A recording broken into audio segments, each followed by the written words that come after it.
Moi, je suis vraiment honorée et ravie d'être dans ce musée. Pourquoi? Parce que le musée d'Orsay est un lieu qui démontre au quotidien et depuis longtemps que c'est un lieu à la fois évidemment de conservation des œuvres, mais aussi de leur mise en valeur, et c'est un lieu de recherche et je dirais aussi d'innovation. C'est un musée qui, à la fois par sa programmation d'exposition, par ses catalogues, par l'audace de son directeur, l'audace de la programmation de cet auditorium aussi, il faut bien le dire, montre que, au fond, la recherche est au centre de vos préoccupations. Et d'ailleurs, Alice, justement, fait partie de ces personnes qui sont des grandes chercheuses, très discrètes, mais en même temps, à la fois dans ses expositions et dans ce qu'elle produit, je pense aux textes, puisqu'il y a les expositions, puis il y a les textes, les catalogues qui restent, donc produit encore une fois de l'innovation. Alors depuis les années 1970-1980, on va dire, on est, disons, dans une période... bon, on va dire, comment dire, d'économisme, disons, de faveur très grande faite, on va dire, au contrat de performance, puisque c'est comme ça qu'on les appelle. Or, quand on relit les documents initiaux de fondation des musées, j'ai relu récemment la charte du Métropolitain de 1870, ce qui est très intéressant, c'est de voir que dès cette époque, au fond, éduquer, enseigner, développer les savoirs, faire de la recherche, était vraiment un fondamental du musée. Je passe aux années 1950, rapport de l'UNESCO après un symposium à Rio de Janeiro. Extraordinaire conclusion sur justement le besoin, la nécessité de la recherche et de l'innovation dans les musées, de l'éducation, etc. Je n'ai pas l'habitude de dire ça, car je ne crois pas au déclin. J'ai même fait tout un livre pour essayer de montrer, de prouver que le déclin n'existe pas. Mais je crois que nous avons légèrement régressé du point de vue de ce qu'était la préoccupation centrale des musées. Alors, je ne suis pas contre l'économie, et je suis même réputée pour tenir un budget quand on m'en donne un pour faire une exposition, mais je crois qu'il faut toujours rappeler qu'un musée est autre chose qu'une entreprise, et je trouve que le musée d'Orsay remplit de ce point de vue-là très bien sa mission. Donc je suis ravie de présider donc ces séances, et je vais passer la parole à un autre grand chercheur qui nous bouscule souvent, David Guillet, qui a travaillé, je ne m'en souvenais pas, dans ce musée, qui a participé à sa préfiguration, si j'ai bien compris, et par ailleurs, donc, qui est le directeur adjoint du musée de l'Armée, qui est un musée qui se singularise par sa programmation, là aussi très audacieuse, qui invente des objets, qui a totalement réinventé, il faut bien dire, ce lieu, qui est un lieu de mémoire, mais si j'ai bien compris aussi, David, un lieu d'oubli.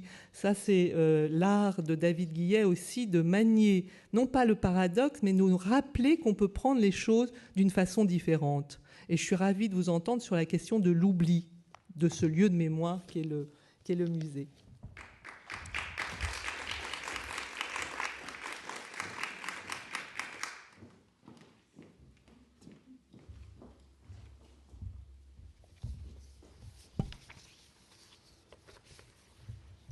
Merci Laurence. Je tenais aussi à remercier Scarlett Reliquet pour m'avoir proposé d'apporter une contribution à cette journée d'études dont le propos rencontre, comme le disait Laurence, mes préoccupations professionnelles, des interrogations plus personnelles aussi sur le rôle des musées, comme sur le statut des œuvres et des objets de collection dans nos sociétés de ce début du XXIe siècle.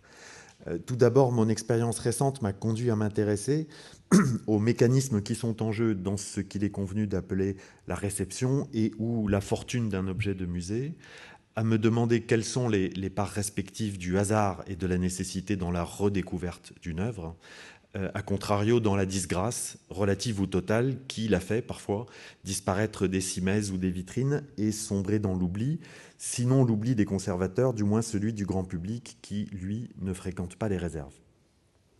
La question est commune à tous les musées, bien sûr, mais elle se pose dans un musée d'histoire selon des modalités différentes, avec plus d'acuité.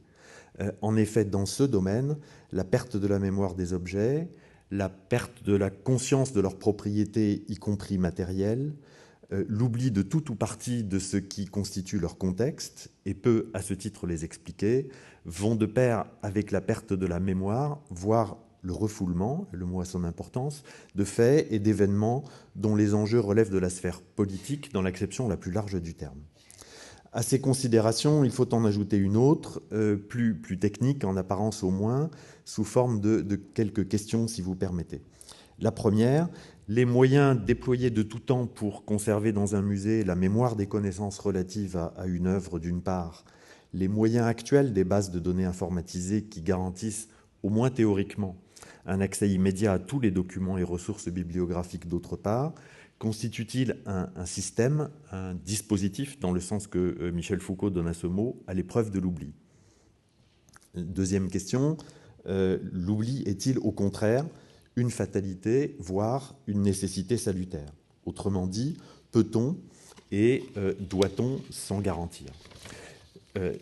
Troisième question, n'est-il pas le corollaire du caractère irrégulier, imprévisible, erratique des progrès de la connaissance, quoi qu'il arrive? Enfin, l'oubli serait-il, ou ne serait-il pas même, la garantie des surprises, des découvertes ou des redécouvertes, avec les guillemets de rigueur, qui relèvent le plus souvent de la mise au jour de faits et d'informations nouvelles, mais parfois de l'acquisition d'un gai savoir dans lequel compte plus la coïncidence, l'intuition, le plaisir? De fait, les œuvres et les objets de musée, on tente à nous dire les enjeux qui s'y attachent sont si nombreux, justiciables d'approches disciplinaires si diverses, qu'épuiser leurs multiples significations, maîtriser tous les aspects de leur réception, tous les recoins de leur bibliographie, apparaît souvent comme une entreprise surhumaine où la curiosité pourrait s'éteindre avant d'être satisfaite. On pense, quelques références, peu, on pense inévitablement au passage du livre 7 de l'Histoire naturelle de Pline l'Ancien, qui énumère les miracles de la mémoire comme autant d'objets d'admiration, mais peut-être aussi d'effroi, tant il suscite le scepticisme. Je vous en lis un bref passage. Le roi Cyrus pouvait donner le nom de tous les soldats de son armée, Scipion connaissait celui de tous les citoyens romains, Cinéas, ambassadeur du roi Pyrrhus, celui des sénateurs et des chevaliers de Rome dès le lendemain de son arrivée. J'en connais peu de ce genre. Un certain Charmadas, en Grèce, récitait parfaitement, comme s'il le lisait, n'importe quel volume dans une bibliothèque, à la demande. Jorge Luis Borges a consacré une de ses nouvelles, intitulée « Funès ou la mémoire », à une telle figure qu'il a caractérisée en plusieurs pages, dans lesquelles il se réfère copieusement, implicitement ou explicitement à Pline. Et voici deux extraits du texte de Borges à propos du dénommé Funès. Il pouvait reconstituer tous les rêves, tous les demi-rêves. 2 ou 3 fois, il avait reconstitué un jour entier. Il n'avait jamais hésité, mais chaque reconstitution avait demandé un jour entier. Plus loin, il me dit que, vers 1886, il avait imaginé un système original de numération et qu'en très peu de jours, il avait dépassé le nombre de 24 000. Il ne l'avait pas écrit, car ce qu'il avait pensé une seule fois ne pouvait plus s'effacer de sa mémoire. Le narrateur conclut, et c'est sans doute là le point le plus important, « Je soupçonne cependant qu'il n'était pas très capable de penser. Penser, c'est oublier des différences, c'est généraliser, abstraire. Dans le monde surchargé de Funès, il n'y avait que des détails, presque immédiats. Si c'est à ce prix qu'on cultive sa mémoire, sans doute vaut-il mieux se résoudre, au moins parfois, à oublier. C'est à peu près ce qu'écrit Nietzsche dans la généalogie de la morale. Il rappelle que l'oubli n'est pas seulement une vis inertiae, il nous incite à fermer de temps à autre, les portes et les fenêtres de la conscience, à faire un peu silence, à ménager une tabula rasa de la conscience de façon à redonner de la place au nouveau. Voilà, poursuit-il, l'utilité de ce que j'ai appelé l'oubli actif, qui, pour ainsi dire, garde l'entrée, maintient l'ordre psychique, ce qui permet d'apercevoir dans quelle mesure, sans oubli, il ne saurait y avoir de bonheur, de belle humeur, de fierté, de présent. Je m'en tiendrai là pour les références. Pour éclairer cette réflexion, j'ai choisi 2 exemples très très différents. Et au fond, ça m'amuse assez que vous soyez en face de cet objet qui soit s'apparente à la ferronnerie à vos yeux, soit à la plomberie. Mais je vais décoder assez rapidement. Le premier cas donc, que je vais vous présenter correspond à un cas d'oubli simple, à une perte de mémoire totale et durable, si 2 siècles peut passer pour durable. Il s'agit d'une pièce conservée dans les collections du musée de l'Armée. Cette pièce a été redécouverte à la faveur des premières campagnes de récolement décennales entreprises dans l'établissement en 2009, à la faveur des chantiers des collections afférents et à la faveur aussi du transfert de très nombreux objets non exposés depuis les caves de l'Hôtel national des Invalides vers des réserves délocalisées où ils sont aujourd'hui conservés dans de meilleures conditions, dans les meilleures conditions, plus propres à leur étude. C'est l'objet que vous avez sous les yeux. L'identification de cet objet, relégué jusque-là en un lieu peu propre à l'examiner et a fortiori à l'interpréter, est due à notre collègue Antoine Leduc, élève de Philippe Contamine et de Bertrand Schnerb, doctorant en histoire de la Renaissance. L'identification à laquelle il s'est livré s'est opérée en plusieurs étapes, auxquelles a succédé la réflexion sur les modalités de présentation les plus appropriées.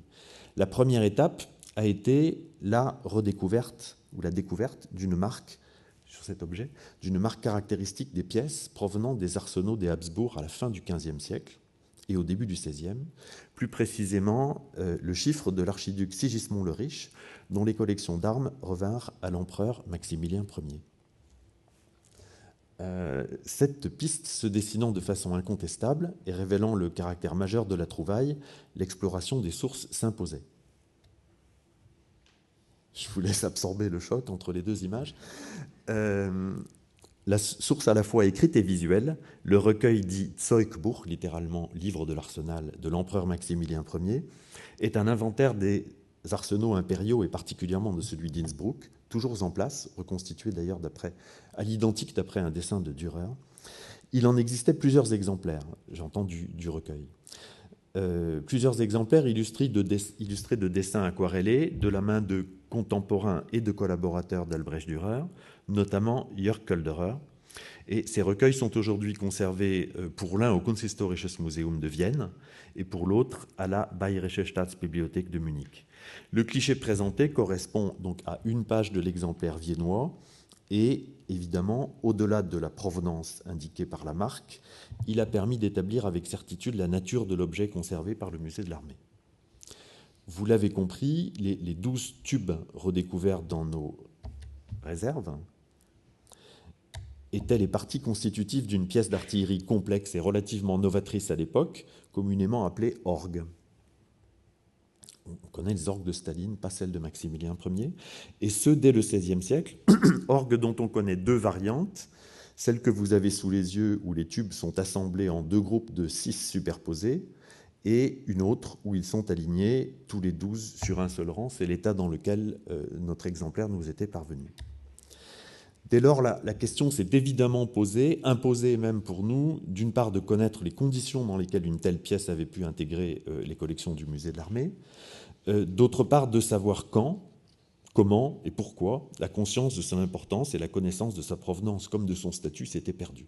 À vrai dire, la seconde question fait partie de celle qu'on se pose moins souvent dans un musée. J'oserais dire qu'elle nous a presque plus préoccupés que la précédente, ne serait-ce qu'à cause du caractère exemplaire et en quelque sorte effrayant d'un tel oubli. Le seul document que nous avons retrouvé est l'inventaire de 1862 du musée d'artillerie. Musée d'artillerie, je le précise, qui est un établissement créé par décret impérial en 1811, dont les collections ont intégré celles du musée de l'armée en 1905. Cet inventaire, précisons-le, est dû à une figure du Second Empire, Octave Pinguy-Laridon, brillant polytechnicien, archéologue, peintre aussi. Des tableaux de sa main sont conservés au musée d'Orsay, au Petit Palais, au musée des Beaux-Arts de Rennes et en quantité d'autres endroits. Un érudit donc auquel l'intérêt de cette pièce n'aurait pas dû échapper. La pièce peut correspondre soit à la cote O222, O223, vous l'avez indiqué d'une flèche, libellé 2 plateaux en bois montés sur essieux en fer portant 6 canons disposés en jeu d'orgue, soit à la cote O224, que vous pouvez peut-être lire de votre place, batterie tournante à 2 étages de 12 bouches à feu montées sur des plaques circulaires, l'axe est vertical. Artilleur, Octave Pinguy-Laridon, artilleur mais aussi archéologue et peintre, je l'ai dit, avait manifestement compris la nature et la fonction de ces 2 ensembles dont un seul nous est parvenu, puisqu'il les décrit de façon à peu près satisfaisante, mais pas l'intérêt. Les plateaux et les cieux étaient-ils trop dégradés ou trop récents pour que leur aspect le mette sur la piste d'une pièce impériale? La question demeure ouverte et nous n'avons aucun autre document qui nous permette d'éclairer la chose.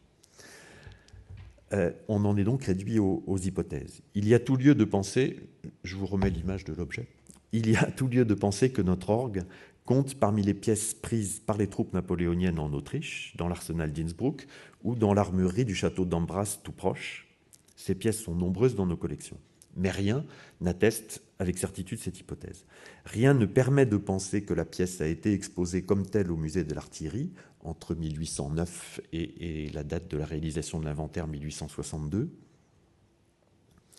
Musée de l'artillerie qui était installé dans ses premiers locaux, toujours existants, dans le cloître Saint-Thomas d'Aquin, tout proche d'ici, voyez-vous. Pourtant, la pièce a bien été prise en Autriche, à Innsbruck ou à Ambras, suppose-t-on, ce qui donne à penser que les experts qui accompagnaient les troupes impériales l'ont jugé digne d'intérêt, au même titre que les armures impériales et princières qui sont conservées à Ambras et qui font partie de nos collections depuis 1809. Peut-être a-t-il suffi, pour qu'elle soit identifiée en 1809, qu'elle soit présentée sur un affût d'aspect peu flatteur, pour que personne ne s'avise de l'examiner assez précisément pour découvrir la marque impériale qui permet de l'identifier. Autre étape historique et détail non négligeable dans l'histoire de cette pièce, en 1940, Paris est occupé.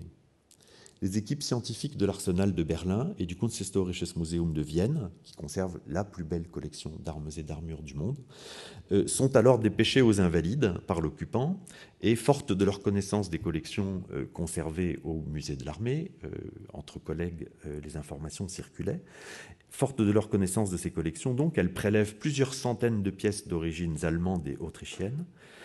Ces saisies des guerres napoléoniennes qui avaient échappé aux restitutions consécutives au Congrès de Vienne, comme les prises de guerre de la campagne d'Italie de 1859 sous le Second Empire, sont transférées à Berlin, à Vienne ou à Innsbruck. Manifestement, un des 2 exemplaires de l'orgue de Maximilien Ier, soit la cote 0223, soit la cote 0224, a échappé à la sagacité et à l'érudition des conservateurs autrichiens, puisqu'il est resté à Paris.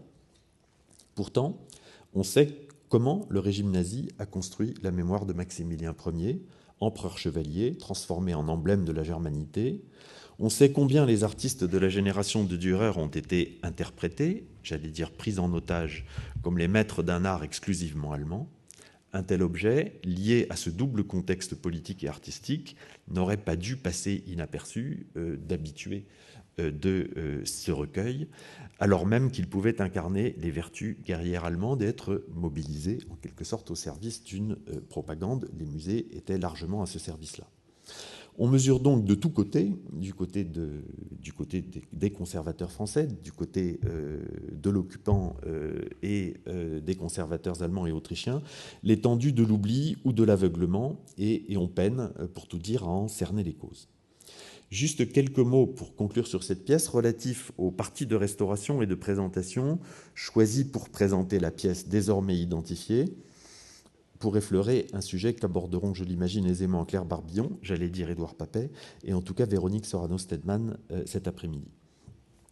Plusieurs solutions s'offraient, à la fois quant à l'aspect de l'orgue lui-même, de cet objet-ci. On pouvait aller de la restitution de la couleur du bronze qu'évoque l'aquarelle du Zeugbuch. On pouvait aller de cet extrême-là à l'autre, au maintien de l'objet dans l'état d'oxydation et d'encrassement dans lequel il avait été retrouvé, état qui est l'excellent témoin de 2 siècles d'oubli. On aurait aussi pu imaginer des formules intermédiaires visant à redonner, comme on dit, de la lisibilité à la pièce, sans pour autant effacer tout à fait les marques du temps et de l'usage. Seconde question, en dehors de l'état de la pièce à proprement parler, les modalités de sa présentation. Elle pouvait aller, c'était l'éventail des solutions, de la nudité dans lequel il a été retrouvé, c'est-à-dire tel que tout juste assemblé par un système de fixation rudimentaire, sans que rien, sinon l'assemblage des tubes, permette de deviner l'usage auquel ils étaient destinés. On a échappé au pire, c'est-à-dire qu'éventuellement on aurait pu retrouver les tubes épars dans une réserve, ils étaient au moins regroupés, ce qui a facilité l'identification. Donc on pouvait aller de la nudité de cette présentation à une restitution scrupuleuse, en quelque sorte mimétique, sur le modèle de la source ancienne qui a permis l'identification.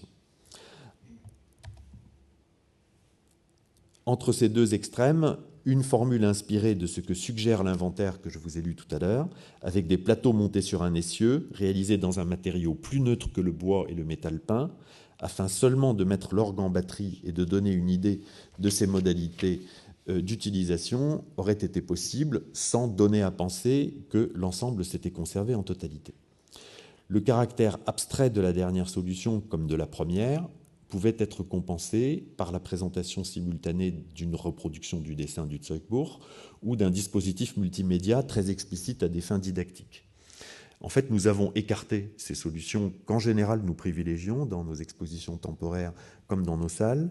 Nous l'avons écarté parce qu'il nous semblait essentiel de donner à voir l'objet dans sa totalité et en vraie grandeur, quitte à abuser de la restitution d'inspiration britannique, un rien clinquante.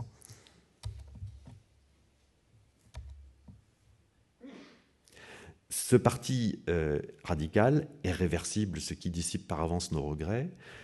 Toutefois, un tel choix révèle surtout la volonté du musée d'affirmer vigoureusement la correspondance de l'objet retrouvé avec une source illustre et, sans abuser d'une psychologie à bon marché, c'est une ligne d'autocritique, d'effacer le souvenir d'un oubli coupable. Voilà pour cet objet. La seconde pièce dont je souhaitais vous parler n'a pas grand-chose à voir parce qu'il s'agit d'une œuvre majeure, célèbre, il s'agit de peinture. J'ai choisi ce tableau qui est L'homme au casque d'or de Rembrandt, dont on peut retracer 120 ans d'histoire, parce que son histoire est faite à la fois d'épisodes de célébrité et d'épisodes d'oubli. Je ne vous raconterai pas l'histoire des attributions de Rembrandt, mais en tout cas, cette histoire va de l'entrée dans les collections publiques allemandes en 1897 à aujourd'hui, et ont joué un rôle dans ces vicissitudes, la qualité esthétique de l'œuvre, diversement appréciée au fil des années et des décennies, son attribution, son sujet, mais aussi les conditions dans lesquelles elle a rencontré, reflété même, l'histoire de l'Allemagne, du Reich wilhelminien, au lendemain de la réunification. La première image que j'ai choisi de commencer simplement avec deux images. La première image que vous voyez date des années 1950. Elle date du retour des tableaux de l'Alte National Gallery à Berlin. Ces tableaux, pour une part non négligeable, se trouvaient de l'autre côté du mur, à Berlin-Est, du moins pour tous les grands formats et pour un certain nombre de pièces majeures. Les autres avaient été évacués et mis à l'abri dans la partie occidentale de l'Allemagne, et pendant quelques années, ils étaient présentés à Wiesbaden en Hesse. Ce qui est intéressant, c'est que l'érection de Berlin-Ouest, non pas en capitale de l'Allemagne de l'Ouest, puisque vous le savez bien, elle ne l'était pas, mais simplement en ville majeure, en ville vitrine de l'Allemagne et en ville vitrine de l'Occident, a conduit très vite à vouloir restaurer l'Alte National Gallery dans la limite des possibilités, dans sa splendeur d'antan, malgré la destruction d'un certain nombre de pièces et la disparition d'autres. Je signale au passage que l'Alte National Gallery, au Gropiusbau récemment, a consacré une exposition à l'ensemble de ses œuvres, soit détruites, soit disparues. Et c'était une exposition très impressionnante. Donc, cette photo date des années 1950. Elle présente le tableau enfin récupéré après qu'on soit passé à deux doigts d'un procès entre le Land de Hesse et le Land de Berlin, le Land de Hesse refusant de livrer les œuvres, et tout particulièrement cette œuvre emblématique. Donc, lorsque l'œuvre est arrivée à Berlin, en dehors de sa notoriété due à une longue bibliographie, due à sa place dans les collections, elle n'est tout de même qu'un des 14 Rembrandt conservés à Berlin par l'Alte National Gallery. Cette pièce était emblématique d'un bras de fer, disons-le, entre deux collectivités allemandes et d'un enjeu d'intérêt national, allons-nous dire, qui était celui de sa présentation à Berlin pour restaurer à la National Gallery sa notoriété. Dans les années suivantes, l'exposition Rembrandt organisée en 1969 à Amsterdam a fait sa place à ce tableau. À vrai dire, elle lui a fait sa place comme à d'autres tableaux, au titre moins de pièces emblématiques de ce dont je viens de parler qu'au titre de sa qualité esthétique, de l'originalité de sa facture, et d'une attribution à Rembrandt qui reposait sur deux postulats. Le premier postulat qui était qu'il s'agissait, ou il se serait agi, du frère de Rembrandt, Adrian, et le second postulat, c'est que, peinte en 1650 à peu près au même moment que les autres portraits d'Adrian, elle aurait reflété le climat d'après la paix de Westphalie, c'est-à-dire quelque chose comme le repos du guerrier ou un Mars pas tout à fait endormi. Il y a de longues pages sur cette interprétation. A suivi 1969, dans la monographie de Jacques Foucart sur Rembrandt, l'œuvre est considérée comme authentique, a suivi à partir de 1969 et progressivement jusqu'à 1986, avec la mise en place du RRS, Rembrandt Research Project, RRP, a suivi donc une lente disgrâce. L'œuvre a été considérée d'abord comme une œuvre de l'entourage de Rembrandt, puis d'un imitateur de Rembrandt. Des hypothèses ont même été échafaudées, comme quoi il pourrait s'agir d'une œuvre du XVIIIe siècle, voire du XIXe, et une imitation de l'œuvre de Rembrandt. Ces hypothèses ont été dissoutes dans les examens radiographiques et chimiques. Néanmoins, elles ont eu des conséquences non négligeables sur la présentation de l'œuvre et sur sa réception. Donc, en quelques années, pour parler de cette histoire très brève, le tableau passe du statut d'emblème d'une ville même, admiré de tous, à une œuvre reléguée dont de temps en temps quelques journalistes s'inquiètent.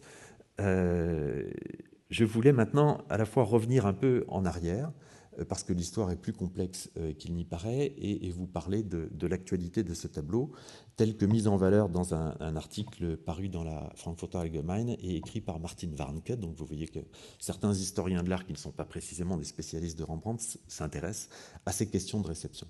Je vais tout de même vous montrer le tableau en vrai, avant la restauration récente. Le tableau a été acquis par un grand historien de l'art, un des grands directeurs de musées de la fin du XIXe et du début du XXe siècle, par Wilhelm von Bode, qui est l'auteur d'un certain nombre d'articles sur l'œuvre de Rembrandt. Et il est acquis en 1897. Chaque date a son importance. Il avait découvert le tableau en 1890, et ce tableau éveillait quelques inquiétudes du fait de l'absence de provenance connue. Il a fini par l'acquérir, comme il a acquis plusieurs Rembrandt pour renforcer considérablement la collection, et il a tout de suite senti deux choses. C'est le caractère spectaculaire de ce tableau. Les échanges entre historiens de l'art portent sur la question de savoir si le sujet du tableau c'est le morion, le casque datant de la Renaissance, ou si c'est le visage. Bode dialectiquement développe une thèse selon laquelle le morion est d'autant plus travaillé qu'il s'agit de mettre en évidence le visage, et est le premier à développer une interprétation liée à l'histoire de la guerre. Ce qu'il n'a jamais écrit, mais ce que tout le monde a pensé à l'époque et ce qu'on lit dans la presse, c'est qu'il y a un non-dit, un non-écrit, sinon dans la presse, qui tient à la mort d'un personnage célèbre en Allemagne en 1898, qui est le chancelier Bismarck. Et le tableau a été perçu à l'époque, dans ce qu'on n'appelait pas les médias à l'époque, il a été perçu comme une sorte d'allégorie de la figure de Bismarck, du repos du guerrier. Bismarck a pris sa retraite depuis fort longtemps, de la nécessité d'avoir un guerrier vigilant pour maintenir la paix, et de quantité d'autres choses de ce type. Vous imaginez que dans l'Allemagne des années 1960, qui se reconstruit en grande partie sur l'effacement de son passé, qui se reconstruit aussi sur un amalgame hâtif et fallacieux entre le Reich bismarckien et le Troisième Reich, les références à Bismarck étaient bannies. Donc, ce qui est tout de même extrêmement frappant, c'est que ce tableau peut avoir eu auprès du grand public sa célébrité en raison d'une ressemblance. Je n'ai pas eu le culot de vous apporter un tableau de Franz von Lembach représentant Bismarck, mais on aurait pu. Il en a fait beaucoup.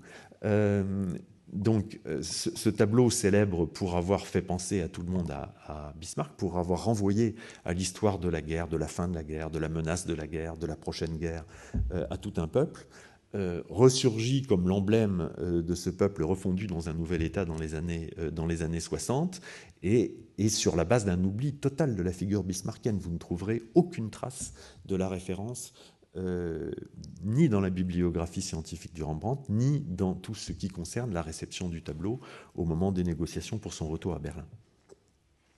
Ce qui est intéressant, c'est que l'article de Warnkepp, paru en 2014, donc je crois que j'ai oublié de vous donner la date, a conduit à une réflexion plus critique sur l'œuvre, a conduit à engager une nouvelle campagne de restauration qui donne à voir désormais le tableau sous cette forme, et un nouvel accrochage dont je n'ai malheureusement pas la reproduction, qui le réhabilite en quelque sorte, mais qui le réhabilite sans pour autant le considérer comme Rembrandt. Donc vous voyez que dans cette histoire, et on pourrait en parler beaucoup plus longtemps, se croisent à la fois évidemment les questions d'attribution qui peuvent vouer aux gémonies un tableau admiré jusque-là, des échos dans l'histoire d'un pays où le tableau est conservé, exposé, où il a été acquis, des questions de sujet, parce que le lien de ce tableau avec l'histoire de la guerre à la fois fonde sa datation et son attribution initiale, et fonde au moins l'une de ces deux fortunes, celle de 1897, la qualité esthétique dont il est aussi de temps en temps question, et qui a rendu difficile la désattribution, parce que le tableau peut passer pour beau. Je vous laisse l'entière liberté de votre jugement. Voilà. Donc, deux cas très différents, mais qui m'ont semblé illustrer, selon des modalités tout à fait différentes, et avec des œuvres ou des objets de statut différents, la question de l'oubli et de la manière dont il faut parfois oublier pour reconstruire une nouvelle légende, une nouvelle histoire, parfois se souvenir pour réhabiliter une œuvre. C'est ce qu'ont fait les conservateurs, et notamment Jan Kelch et les restaurateurs de Berlin, pour avoir le courage de s'engager dans la restauration d'un tableau tombé en disgrâce, et de le représenter en le considérant comme un beau tableau, bien que désattribué. Mais comment, dans une salle, dire tout cela ?